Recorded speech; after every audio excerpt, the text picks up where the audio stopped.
Sir నమస్కారం sir. నమస్తే. Sir Posani కోసం పోలీసులు అయితే పోటీ పడుతున్నట్టుగానే కనిపిస్తుంది సార్. ప్రెజెంట్ సిట్యుయేషన్స్ చూస్తుంటే ఆయన ఆల్రెడీ రాజంపేట నుంచి నరసరావుపేటకు నిన్న తరలించేశారు. ఇప్పుడు మరిన్ని పీటీ వారెంట్ కూడా ఆయన మీద నమోదయ్యాయని చెప్పేసి మళ్ళీ నరసరావుపేట నుంచి ఇంకెక్కడికన్నా తీసుకెళ్లే అవకాశం ఉందని కూడా చెప్తున్నారు. అంటే మరి ఈ విధంగా తిప్పే కార్యక్రమాలు అయితే నడుస్తూ ఉన్నాయి సార్. మరి ఏం జరిగే అవకాశం ఉంది పోసాని విషయంలో? ఆయన ఈ రకంగా చూస్తే ఆయన ఎప్పటికీ జైల్లోనే ఉండే అవకాశం ఉందని కూడా చాలా మంది మాట్లాడేస్తున్నారు. మరి మీరేం చెప్తారు సార్ దీనికి సంబంధించి? అంటే ఎన్ని కేసులు పెట్టినా అన్ని కోర్టుల్లోనూ బెయిల్ మూవ్ చేసుకుని నెమ్మదిగా బెయిల్లు తెచ్చుకుని జామీందారులను పెట్టుకుని బయటకు రావాలి. ప్రొసీజర్ ప్రకారమే జరగాలి. ఒక కేసులో బెయిల్ వచ్చి ఇంకో కేసులో రాకపోయినా లోపల ఉండక తప్పని పరిస్థితే ఉంటుంది అనివార్యంగా. ఈ కేసులో వచ్చిన బెయిల్ అంటే మీరు ఎగ్జిక్యూట్ చేయాలంటే షూరిటీలు పెట్టే పరిస్థితి ఉండదు. ఎందుకంటే బెయిల్ వచ్చేస్తుంది కానీ అతను జైల్లో నుంచి బయటకు వచ్చే పరిస్థితి లేదు కాబట్టి షూరిటీలు పెట్టడం అనేది ఎంటర్టైన్ చేయరు. అందుకని డెఫినెట్గా కొంతకాలం జైల్లో ఉండాల్సిన పరిస్థితి ఉంటుంది. అయితే ఈ ప్రెజర్కి పొలిటికల్గా ఒక లొంగుబాటు కార్యక్రమం ఉంటుంది. ఈ ప్రెజర్ దేనికి పెడుతున్నారు? ఒక లొంగుబాటు కోసం పెడుతున్నారు. ఆల్రెడీ దానికి సంబంధించి ఆయన వాళ్ళకి అనుకూలంగా వ్యవహరిస్తున్నట్టుగా సమాచారం అయితే బయటకు వస్తోంది. అది నిజమా కాదా అనేది తెలియదు. అంబటి రాంబాబు కూడా మాట్లాడాడు నిన్న అక్కడికి వెళ్ళి. అంటే నరసరావుపేట అంటే ఆయన జ్యూరిస్డిక్షన్ పరిధిలోకి వచ్చేది. అది గుంటూరు, పాత గుంటూరు జిల్లా ఇప్పుడు నరసరావుపేట జిల్లాగా మారింది. ఈయనకి దగ్గర, ఈయన సత్తెనపల్లి కాబట్టి అలా వెళ్ళి ఒకసారి పరామర్శించే ప్రయత్నం చేశాడు. ఆయన కూడా మాట్లాడింది అదే. అంటే ఇలా కేసులు పెట్టుకుంటూ వెళ్ళిపోతే ఇలా 40 ప్రాంతాలలో అనే కొత్త మాట వినిపిస్తోంది. 12 వరకు విన్నాం మనం. 40 కేసులు అంటే పెద్ద ఫిగరే. కాబట్టి కనీసం ఏళ్ళు టైం పట్టే అవకాశం ఉంది. కనీసం ఒక 7-8 నెలలు టార్గెట్ పెట్టుకుంటే ఈలోపు ఈ పీటీ వారెంట్ అన్నీ ఎగ్జిక్యూట్ అయితే ఈ అన్ని చోట్ల అతన్ని ఎపియర్ చేసి వాళ్ళు రిమాండ్ రాసిన తర్వాత అప్పుడు బెయిల్ మూవ్ చేసుకోవాలి.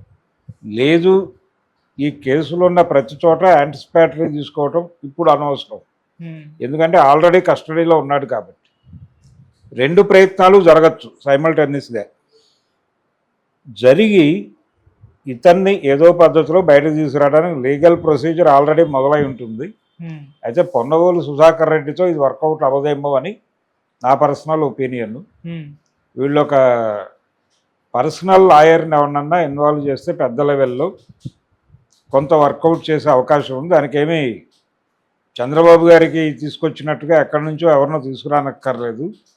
ఇక్కడ లోకల్గా కొంతమంది సమర్థవంతమైనటువంటి న్యాయవాదులు ఉన్నారు. వాళ్ళ మీద కొంచెం డిపెండ్ అయ్యి, అంటే న్యూట్రల్గా వెళ్ళాలనుకుంటున్నాడు కాబట్టి, ఆయన తెల్ల జెండా ఎగరేసి ఉన్నాడు కాబట్టి, ఏ రకమైన రాజకీయాలతోనూ నేను అసోసియేట్ అయి లేను, ఉండను అని కూడా చెప్పాడు కాబట్టి ఆ స్టాండ్ మీద నిలబడటానికి పొన్నగోలు అపియరెన్స్ ఇవి కొంత ఇబ్బంది కలిగించవచ్చు. అలాగే వైసీపీ ఇంటర్వెన్ అవటం ఈ విషయంలో అంబటి రాంబాబు మాట్లాడినా లేదు జగన్మోహన్ రెడ్డి మాట్లాడినా ఎవరు మాట్లాడినా అది ఈ కేసులో అతను లోపల వ్యవహరించాలి అనుకుంటున్నటువంటి పద్ధతికి ఇబ్బంది కలిగించేది. అతను ఆల్రెడీ లీక్ చేశాడని చెప్తున్నారు. అతను లీక్ చేశాడో లేదో తెలియదు, కానీ ఆ లీకేజీకి సంబంధించిన వార్తలు అయితే ఆగట్లేదు. రకరకాల పేర్లు చెప్తున్నాడు ఆయన. సజ్జల పేరు, ఆయన కుమారుడి పేరు, ఇవన్నీ చెప్పేస్తున్నాడు. నేరుగా సీఎం దాకా తీసుకెళ్ళి, అంటే అప్పటి సీఎం, అప్పటి వైఎస్ఆర్సీపీ అధినేత వారి దాకా దీని వేళ్ళు వెళ్ళే ఛాన్సెస్ ఉన్నాయి. అలాగే ఈయన ద్వారా ఆయన ఎవరెవరిని టార్గెట్ చేశాడో అంటే ఒక స్కీమింగ్ కనిపిస్తుంది. వైఎస్ఆర్సీపీ టైంలో క్రిటిసిజం మీద ఎవరితో తిట్టించాలి, ఎవరితో టార్గెట్ చేయించాలి అనేది దానికి ఒక స్కీమ్ జరిగి ఆ సందర్భం వచ్చినప్పుడు వాళ్ళని మాత్రమే మాట్లాడించటం అనే ఒక వ్యూహాత్మక క్రీడ నడిచింది. అందులో భాగంగానే పోసాని కృష్ణమురళి మాట్లాడాడు ఒక సర్టన్ ఏరియాలో. ఆ సర్టన్ ఏరియాలు డివైడ్ అయినప్పుడు ఇప్పుడు ఆయన ఒక మాట అంటున్నాడు, స్క్రిప్ట్ వచ్చేది నేను చదివేవాడిని అని. ఈ స్క్రిప్ట్ వచ్చి చదివేవాడు అనే మాట బిలీవబుల్లా కాదా అంటే, బిలీవబుల్ అనుకోవడానికి రీజన్ ఏంటంటే ఇవన్నీ కూడా డిజైన్డ్గా జరిగినాయి. ఎవరు ఎప్పుడు ఎక్కడ ఏం మాట్లాడాలి అనేది చాలా సిస్టమేటిక్గా అమలైందని ఆ రోజు నుంచి తెలుసు ప్రపంచానికి. అంటే పర్టికులర్గా ఈ సెక్షన్ గురించి మాట్లాడాలంటే ఇతను మాట్లాడాలి, పవన్ కళ్యాణ్ గురించి మాట్లాడాలంటే పేరు నాని మాట్లాడాలి, లేదు తెలుగుదేశం మీద దాడి జరగాలంటే తెలుగుదేశంలో పర్టికులర్గా నందమూరి ఫ్యామిలీని టార్గెట్ చేయాలి అంటే కనుక కొడాలి నాని ఆర్ వల్లభనేని వంశీ వాళ్ళిద్దరితో మాట్లాడించాలి. ఇలా ఎవరు దేని గురించి ఎక్కడ మాట్లాడాలి అనేది డిజైన్డ్ అని అనుకున్నప్పుడు స్క్రిప్ట్ కూడా పంపించి ఉంటారేమో అని అనుమానం రావడంలో తప్పేం లేదు. సో అనుమానానికి ఆస్కారం ఇచ్చే లెవెల్లో వాళ్ళ యాక్టివిటీ నడిచింది గత ప్రభుత్వ హయాంలో. అందుకని ఇవన్నీ కేవలం పుకార్లే అని కొట్టిపారేయలేని పరిస్థితి. దీన్ని ప్రాథమిక సమాచారంగా స్వీకరించి కేసులు పెడితే చాలామంది ఇన్వాల్వ్ అయ్యే ప్రమాదం ఉంది. అందుకని పోసాని కృష్ణమూర్తి ఇంటెన్షనల్గా చెప్పాడా లేకపోతే అతని చేత చెప్పించారా అనేది కూడా చూడాలి. చాలా సందర్భాల్లో చెప్పించడాలే ఉంటాయి. ఇప్పుడు కొన్ని కేసుల్లో కన్ఫెషన్ స్టేట్మెంట్లు మేజిస్ట్రేట్ దగ్గర రికార్డ్ చేయిస్తారు. మేజిస్ట్రేట్ గారు తలుపులన్నీ మూసేసి అందరినీ బయటకు పంపించేసి తను బెంచ్ గుమాస్తా ఎవరైతే ఆ కన్ఫెషన్ స్టేట్మెంట్ ఇవ్వదలుచుకున్నాడో ఆ నేరస్తుడు మాత్రమే ఉండి, నీకు ఈ వాతావరణంలో ఈ మాటలు ఎవరూ వినటం లేదు అని నమ్మకం కుదిరిందా అని అడిగి అప్పుడు మాట్లాడించి రికార్డ్ చేస్తారు. ఆ రికార్డ్ చేసిన సందర్భంగా చెప్పిన విషయాలను కూడా కాంట్రడక్ట్ చేస్తూ ట్రయల్ అప్పుడు ఓపెన్గా మాట్లాడవచ్చు అని ఒక అవకాశం ఉంది ప్రిజనర్కి. కేసుల్లో పెట్టినాడు కన్ఫెస్ అయినప్పటికీ ఈ కన్ఫెషన్ నా చేత బలవంతంగా చేయించారు, ఆ రోజున మేజిస్ట్రేట్ దగ్గర రికార్డింగ్కి వెళ్ళటానికి ముందు కూడా నన్ను బెదిరించారు, అందుకని నేను నేరాన్ని నా మీద వేసుకుని మాట్లాడాను, కానీ వాస్తవం అది కాదు, నేను కంటెస్ట్ చేయదలుచుకుంటున్నాను అని ట్రయల్ రోజు నువ్వు చెప్పుకోవాల్సింది ఏముందా ఉందా అని జడ్జి గారు అడిగినప్పుడు చెబితే ఆ పాత కన్ఫెషన్ స్టేట్మెంట్ని తీసి అవతల పడేసి ఫ్రెష్గా ట్రయల్ ఓపెన్ చేస్తారు. అంతే తప్ప మొండిగా నువ్వు ఆ రోజు ఏది మాట్లాడావో అదే ఫైనల్ అని శిక్షలు వేయరు. ఇది కోర్టు ప్రొసీజర్. అందుకని ఇప్పుడు ఎన్ని తాపత్రయపడ్డా ఎన్ని చేసినా ఫైనల్ హియరింగ్లో ఇవన్నీ నిలబడతాయా అనేది అనుమానమే. అందుకని అక్కడ కూడా నిలబెట్టుకునేంత కసరత్తు చేయగలరా డిపార్ట్మెంట్ వారు అనేది చూడాలి. ప్రస్తుతానికైతే వాళ్ళు దెబ్బకి దయ్యం జడిసింది అనే లెవెల్లో రకరకాలుగా ప్రచారం చేస్తున్నారు. అలాగే కూటమిని భుజాన మోసేటువంటి మీడియా కూడా వాళ్ళు వ్యవహరిస్తున్న తీరు, వాళ్ళు మాట్లాడుతున్న పద్ధతి, వాళ్ళు తమ్నైళ్లు పెడుతున్న పద్ధతి, అరెస్టు చాలదు నాలిక కొయ్యాలి అని ఒక మెయిన్ స్ట్రీమ్ మీడియా హెడ్డింగ్ పెట్టింది. అది తమ్నైలే కావచ్చు కాక, బహుశాని అరెస్టు చాలదట వాళ్ళకి, నాలిక కొయ్యాలి అని తమ్నైల్ పెట్టారు. ఏది ఆ ఛానల్ హెడ్ మాట్లాడుతున్నటువంటి వీడియోకి. ఓకే, కాబట్టి మరి ఇవన్నీ కౌంట్ అవుతాయి కదా రేపు పొద్దున్న కేసులు వేసుకోవటానికి. దీని మీద ఎవరైనా కేసేస్తే ఏంటి పరిస్థితి?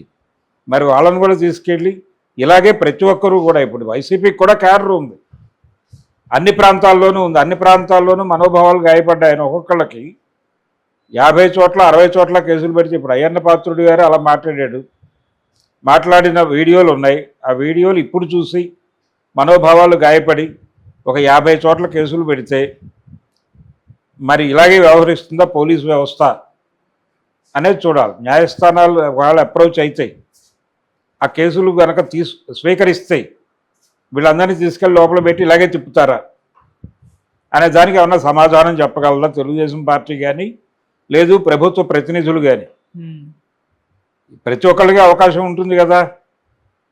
పవన్ కళ్యాణ్ చెప్పులు చూపించి కొడకల్లారా అన్నాడు కదా, మరి ఆ స్థాయిలో ఎందుకు ఆయన టెంప్ట్ అయ్యాడు? ఓ పార్టీ అధినాయకుడిగా ఉండి పైగా సంస్కారము సనాతన ధర్మము అని పదే పదే మాట్లాడే ఆయన చెప్పులు చూపించి కొడకల్లారా అన్నాడు కదా ఓపెన్గా, అది ఉందిగా వీడియో అవైలబుల్గానే. మరి ఆయన మీద కూడా ఒక 50 ఓళ్లలో కేసులు పెడితే ఏంటి పరిస్థితి? ఇలాగే వ్యవహరిస్తారా? ఇది ప్రశ్న. అంటే ప్రభుత్వ పోలీసులుగా వ్యవహరించడం వేరు, కానీ ప్రభుత్వాన్ని ఏ పార్టీ అయితే నడిపిస్తోందో ఆ పార్టీకి జరిగినటువంటి అవమానాలకి వ్యవస్థలు రియాక్ట్ అయితే వాటిని వ్యవస్థలను పిలవాలా, ఇంకేదైనా పేరుతో పిలవాలా అనేది ప్రశ్న. ఈ దిశగా జనాలు ఆలోచించే పరిస్థితి తెచ్చుకుంటున్నారు. ఏది ఈ పోసాని అరెస్టు ఇలాంటి వాటి వలన. అందుకని నేను మొదటి నుంచి చెప్తున్నది అదే, మీరు ఒక రాజకీయ వాతావరణాన్ని వాళ్ళు కలుషితం చేశారు అని మీకు అనిపిస్తే దాన్ని కరెక్ట్ చేయాలి అనేదే మీ మోటో అయితే దాని మీద కేసులు పెట్టండి. అక్కడ వరకే కన్ఫైన్ అయ్యి ఆ కేసులో బలమైనటువంటి సాక్ష్యాలు ప్రొడ్యూస్ చేసి వాళ్ళకి శిక్షలు పడేలా చేయండి, వాళ్ళని జైల్లో పెట్టండి. అది సమాజానికి గుణపాఠం అవుతుంది. కానీ ఇది కక్ష సాధింపు అనేది అర్థమైన తర్వాత సమాజం దీన్ని అంత సీరియస్గా పట్టించుకోదు. అందుకని మీ వ్యవహార శైలి మీ లక్ష్యానికి తేడాగా ఉంది. మీరు చెబుతున్న లక్ష్యము మీ ఆచరణ ఈ రెండు దారుల్లో ఉన్నాయి. అవి రెండూ కలిపి ఒక దారిలో ఉంటే జనం మీతో ట్రావెల్ అవుతారు, లేకపోతే జనం డీవియేట్ అయ్యే అవకాశం ఉంది, ఓటర్. అందుకని ప్రస్తుతం తెలుగుదేశం పార్టీ చేస్తున్నటువంటి అరెస్టులు, అలాగే వాళ్ళని వేధిస్తున్నటువంటి తీరు, ఇదంతా, అలాగే వాళ్ళు బయట రాస్తున్నటువంటి రాతలు, బహుశా అనేది డ్రామా అని తేలిపోయింది అని ఒక మెయిన్ స్ట్రీమ్ మీడియా హెడ్డింగ్ పెట్టింది. అంటే అతను చెస్ట్ పెయిన్ వచ్చింది, గుండె నొప్పి ఏమో అనుకున్నాడు.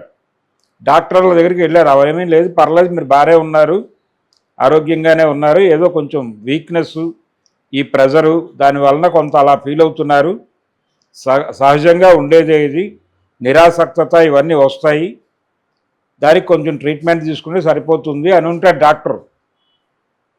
దాన్ని పట్టుకొని బూటకం, దొంగతనం అనే పద్ధతిలో మీరు వ్యాఖ్యానాలు చెప్పేస్తే ఎలాగా? డ్రామాలు ఆడుతున్నాడు, ఇవన్నీ అంత దూకుడుగా మీరెందుకు మాట్లాడుతున్నారు? మీరు సంస్కారానికి పేటెంట్ హోల్డర్స్ అని చెప్తున్నారు కదా. అందుకని ఇందులో ప్రాబ్లం ఉంది, ఈ వ్యవహార శైలిలో సమస్య ఉంది. చంద్రబాబు నాయుడు గారు కూడా చాలా ఓపెన్గా ఈ మధ్య, అంటే తన క్యాడర్ని తన వైపు డైవర్ట్ చేసుకోవడానికి, తన మీద ఉన్నటువంటి అభిప్రాయాలను చెరిపేయడానికి ఆయన కూడా కొంచెం అగ్రెసివ్గా మాట్లాడుతున్నాడు. ఎవరిని ఉపేక్షించం అనే మాట నిన్నటిదాకా వాడలేదు ఆయన, ఇప్పుడు మాట్లాడుతున్నాడు. కేసులు పెడతాం, తెల్ల జెండా ఎగరేసి తప్పించుకోవాలనుకుంటున్నారా? వదలదు, కర్మ మీతో ట్రావెల్ అయి తీరుతుంది అని చెప్తున్నాడు ఆయన. కర్మ విల్ ఫాలోస్ యూ అనే మాట వాడేస్తున్నారు. ఈ వాడేసే క్రమంలోనే వైసీపీకి ప్రత్యక్షంగా కానీ పరోక్షంగా కానీ సహకరిస్తే వాళ్ళ మీద కూడా చర్యలు ఉంటాయని మాట్లాడాడు. అంటే తనని తాను ఒక ఉగ్రవాదిగా ప్రొజెక్ట్ చేసుకునే ప్రయత్నం చేస్తున్నాడు ఆయన చంద్రబాబు. ఒక ప్రజాస్వామిక పురుషుడిగా ప్రొజెక్ట్ కావట్లేదు ఆయన, ఒక బుల్డోజ్ చేసేటువంటి రాజకీయ నాయకుడిగా ప్రొజెక్ట్ అవుతున్నాడు. ఆ విషయం ఆయనకు అర్థం కావట్లా. దీని ఇంపాక్ట్ ఏదైనా ఉంటుందా, అసలు జనంతో సంబంధం లేదు మన గెలుపుకి అని ఏదైనా కాన్ఫిడెన్స్ ఉందా ఆయనకి, అష్యూరెన్స్ ఉందా? లేదు, ఇదే కూటమి వచ్చే ఎన్నికల్లో కూడా ఇలాగే పోటీ చేస్తుంది అనే ఒక గ్యారంటీ ఏమైనా ఉందా? అందుకని అలా ఓవర్ యాక్షన్ చేస్తున్నాడు ఆయన అనేది కూడా చూడాలి. అందుకని పౌసాని కేసులు అనేది, పౌసానిని వేధిస్తున్న తీరు రకరకాల ఆలోచనలని రేపేదిగా ఉంది. Okay sir, thank you so much sir. Thank you.